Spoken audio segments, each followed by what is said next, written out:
Bem, temos algumas histórias com a Vila Isabel, algumas histórias que remontam 2012, 2013, que bate com a chegada do Léo aqui no Rio de Janeiro e a maneira que a gente ia encontrando de frequentar os espaços, entender como que a gente estava construindo a nossa parceria no samba, junto com outros amigos, grandes amigos, Vinícius Natal, inclusive, que faz parte da escola, a ligação com Dona Ivanísia, e muita gente legal da vila.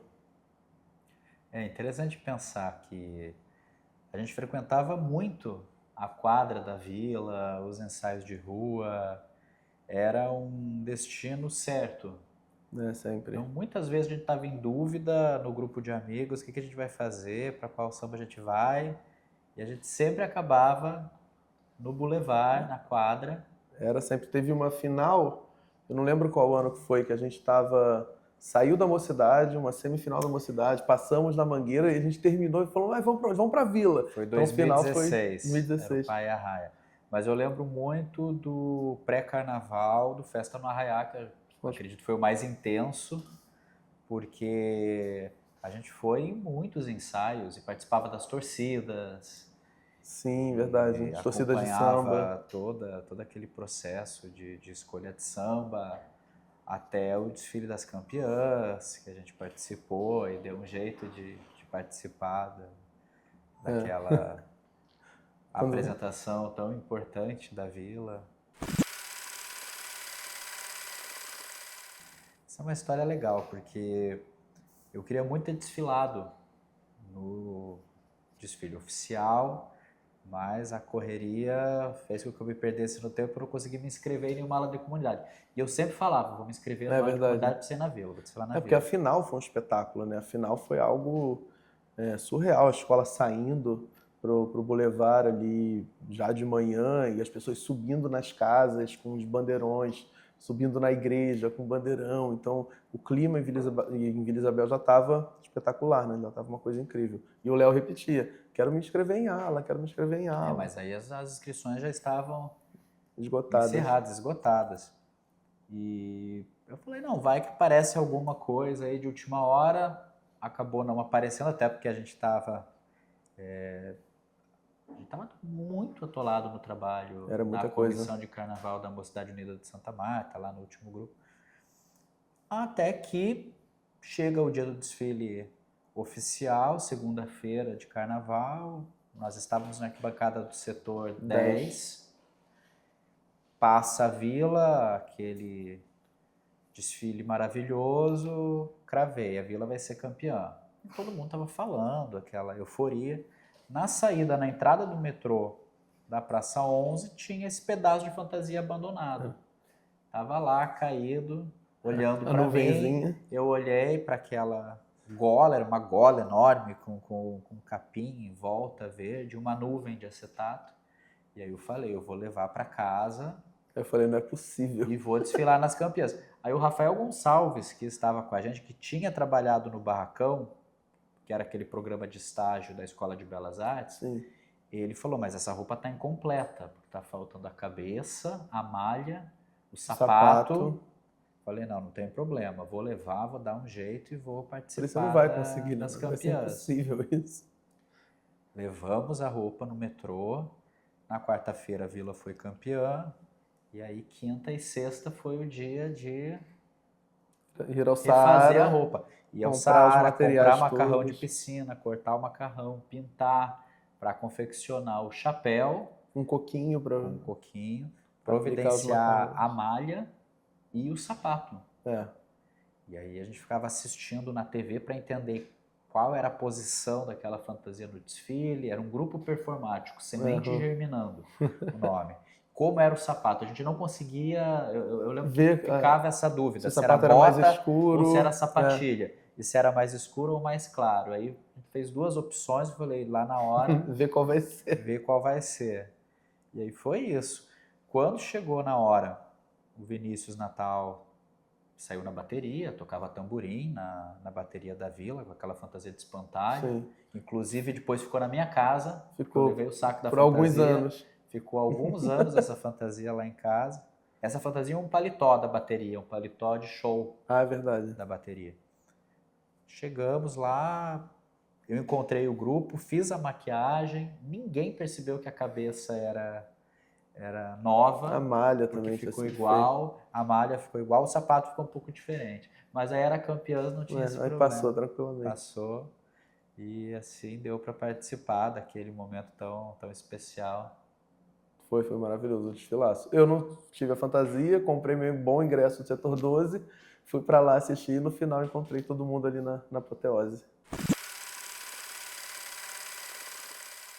A gente começou a frequentar disputas da Vila ali em 2012 para o Carnaval de Angola e depois para o Carnaval de 2013 e aí diversos anos seguidos, porque sempre foi uma escola muito acolhedora com a gente que não eram os torcedores da Vila, já trabalhávamos com carnaval, carnavalescos de Santa Marta, eu assistente em outras escolas, Léo assistente também em outras escolas. Então era um ambiente que a gente conseguia circular de uma maneira muito tranquila. A gente ia em diversas torcidas, na verdade era uma estratégia também, né? A gente tinha vários amigos em sambas diferentes, então a gente ia para curtir mesmo, para beber um pouquinho e entrar na quadra e conversar com todo mundo, circular. É uma quadra muito acolhedora e isso deixou sempre a gente muito, muito feliz. Que é uma história muito boa também, Carnaval de 2016, da Acadêmicos do Sossego, eu e o Léo Carnavalescos. A gente já tinha o projeto todo desenhado, tudo esquematizado, e uma ligação novamente de Vinícius Natal fez tudo mudar, porque Vinícius trabalhava com a gente na época na Sossego, falando que a Vila ia doar para a gente em torno de 800 fantasias. Aí a gente já levou um susto, a gente falou, meu Deus do céu, o que é isso? Fomos até o barracão da Vila, viemos até aqui, né? Até o barracão e começamos a fuçar, entender que material era esse. Levamos para casa de um diretor da Sossego e lá foi aquela loucura, né? Era muita coisa que a gente Era tinha. Um volume muito grande. Volume muito grande. Só que imagina adaptar, né? Num carnaval que já estava completamente desenhado, a gente não queria perder a linguagem do nosso desfile. Que era uma ilusão, porque em algum momento a gente acreditou que talvez enfim, não fosse necessário utilizar aquele volume que fez toda a diferença no nosso desfile. Porque o Sossego estava na Série B, né, antigamente. Sim. Na antiga Série B, que era na Intendente Magalhães. Então, a gente estava numa disputa para chegar até a Marquês de Sapucaí. É porque fazer carnaval nos grupos de acesso em geral, no grupo especial também não é diferente, mas principalmente lá na Intendente, é trabalhar com reaproveitamento, com desconstrução de material para criação de novas fantasias. Então a gente desconstrói algumas para confeccionar outras. Isso é normal e é parte do processo criativo, Claro, é muito sempre. rico. Então essa experiência com as 800 fantasias da Vila foi uma aprendizagem absurda. Foi espetacular.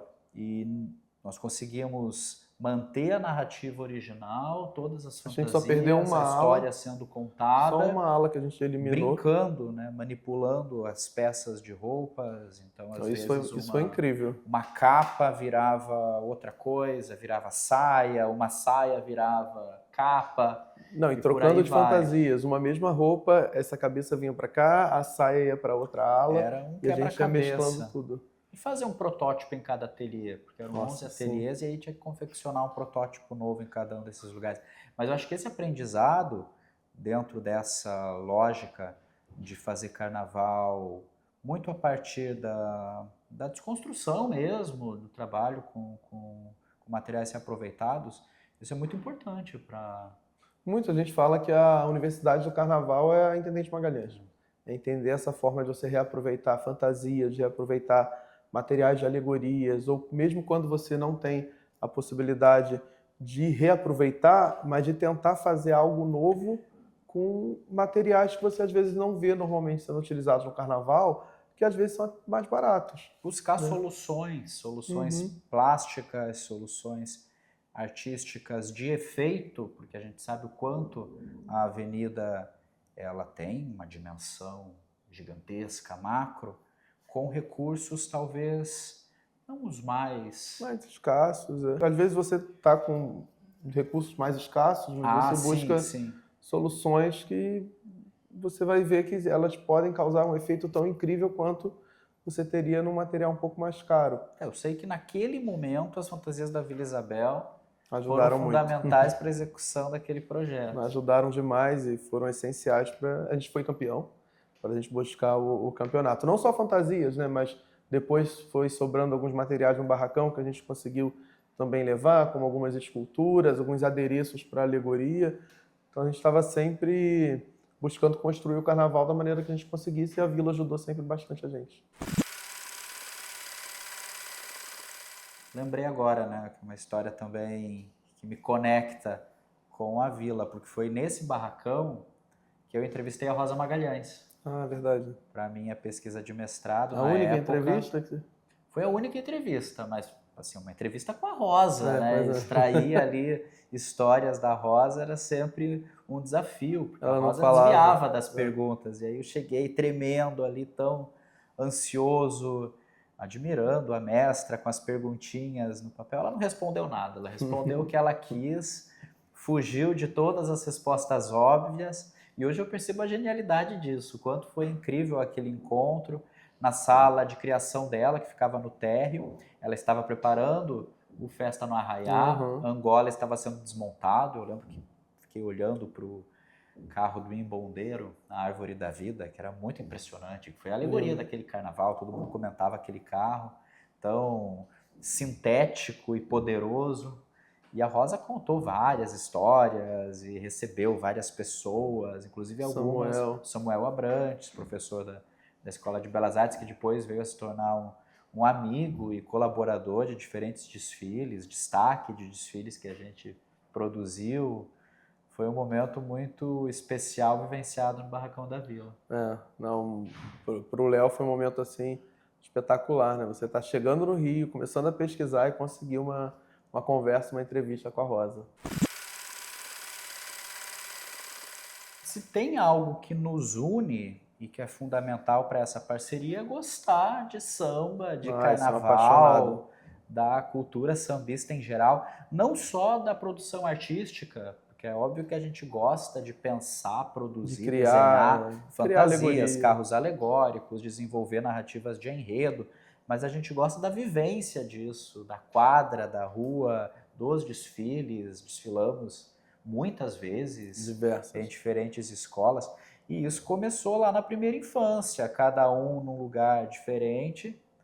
Já era apaixonado por essa linguagem, por esse espetáculo, e a gente tentava de alguma forma reproduzir isso, imortalizar isso, porque aquilo ocorria só uma vez por ano, aquelas imagens poderiam se perder. Eu lembro que em 93, a Vila novamente na história, a visão do Guibalá, aquilo me marcou muito.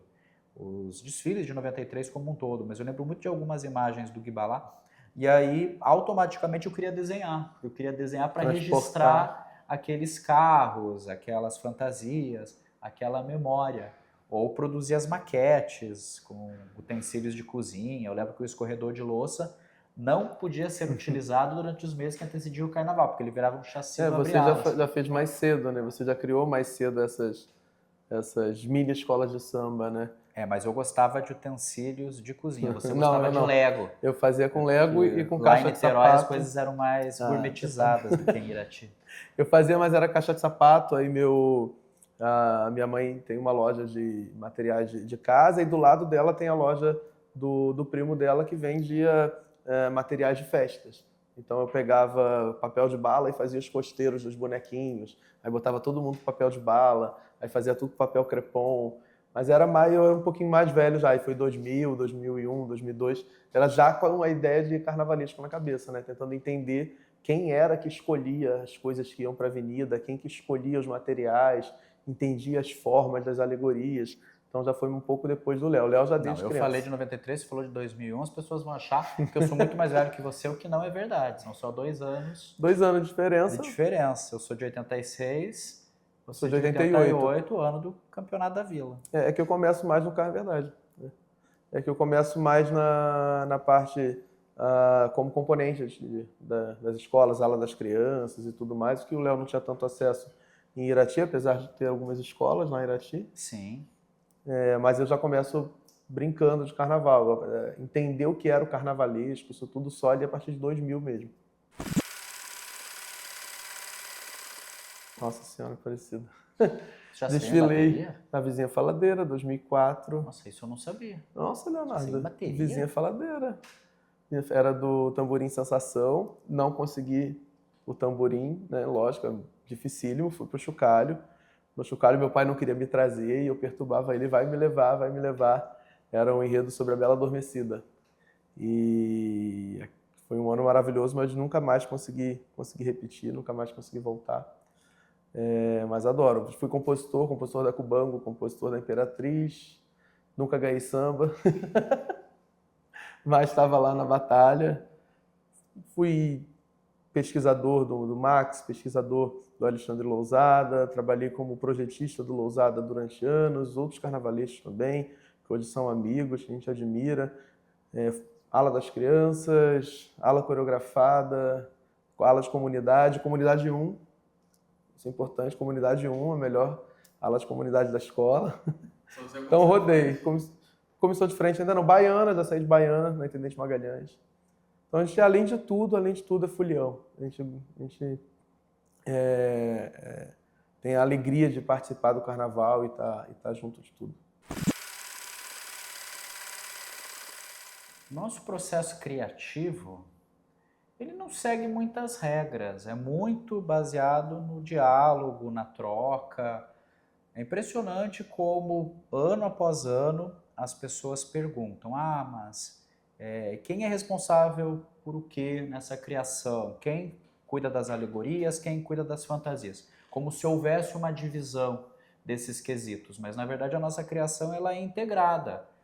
Ambos pensam, desenvolvem artisticamente as fantasias, o conjunto de fantasias e os carros alegóricos, os projetos das alegorias. A única diferença são as técnicas. É verdade. Porque eu me utilizo de técnicas, não sei como expressar, analógicas, mais convencionais, papel, tinta, Desenho. lápis, o risco no papel, e o Gabriel domina as ferramentas digitais, programas e plataformas que facilitam, auxiliam muito o nosso trabalho, porque para trabalhar volumetria, com relação aos carros alegóricos, testar os elementos composicionais dessa coisa que é tão complexa, né? Porque um carro alegórico é diferente de tudo. Muito, é diferente sim. de tudo, né? É um trabalho arquitetônico, né? Se a gente for pensar hoje Mas é uma o que a gente faz, né? muito específica e com proporções, dimensões muito Você tem que ter os insights absurdas. na hora que você está criando. A gente estava conversando antes um pouco sobre isso. Você está criando ali no momento, você tem uma ideia de uma forma, seja uma coisa de fantasia. Você está desenvolvendo, você apaga aquela fantasia, joga de lado e já começa a criar outra, porque você teve um insight de uma forma diferente. É interessante como cada processo criativo tem o seu estalo. Às vezes o raciocínio é muito baseado na cor. Então, vai visualizando ali a sequência cromática, entendendo a combinação de cores. Às vezes é mais a forma, o enredo sempre puxa esses processos. Às vezes a gente começa a raciocinar pela forma. Há momentos em que é pelo material, pela textura, a cor. Isso. Então é variável, mas é muito a partir dessa troca permanente, desse diálogo, das divergências. É interessante pensar isso também, porque os olhares diferentes são importantes para a construção de um resultado final mais complexo, mais elaborado e, claro, trocando também com toda a equipe de criação, com todos os colaboradores que participam desse processo. É uma criação mútua, né? A gente interage muito bem, tanto em fantasia, alegoria, na pintura. Muita gente estranha porque a gente não pinta a alegoria desde o seu início da criação. A gente cria ela em preto e branco e depois a gente joga a cor. Espera o protótipo ficar pronto, entende o conjunto, como é que as coisas vão ficar, e aí a gente vai dando vida e colorindo o carro. É um pouco estranho para algumas pessoas, mas é a forma que a gente encontrou a gente fazer um conjunto integrado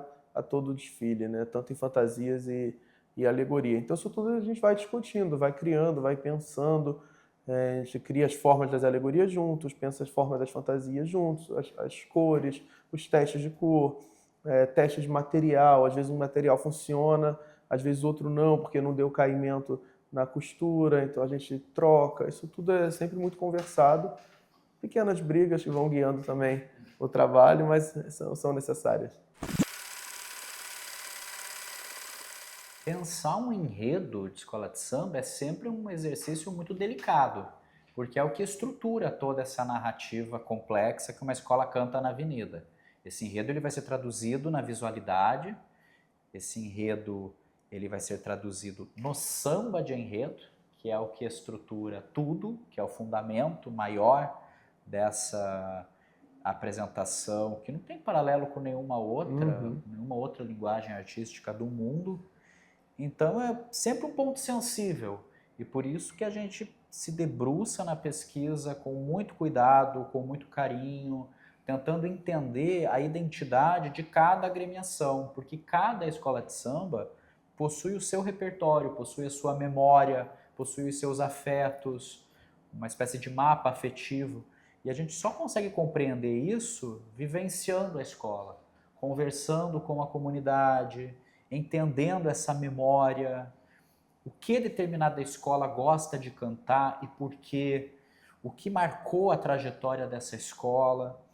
E isso é pesquisa. Pesquisa que não é apenas aquela visão careta, livro, buscar no livro, biblioteca. Isso também é importante, é fundamental, também a gente faz adora. parte. Mas, para além disso, é uma vivência, né? Uma pesquisa viva.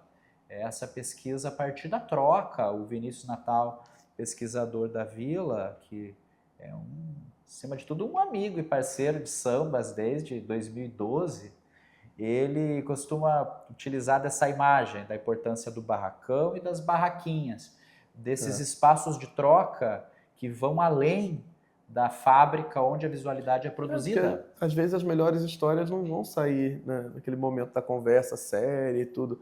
Às vezes as histórias que você quer, elas vêm saindo dali do momento da conversa mais informal, da brincadeira. É claro que a cerveja contribui para isso. Contribui um pouquinho. E é fundamental, né, para a cultura sambista, sabemos.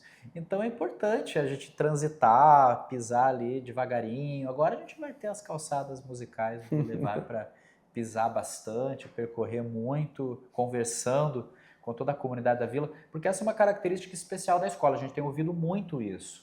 Poxa, vocês vão adorar a vila porque a vila é uma escola de rua, é uma escola que se entende, que acontece na rua, na esquina, no botequim, na praça. E a gente já não gosta. Pois é. Mas vai dar bom, vai dar certo.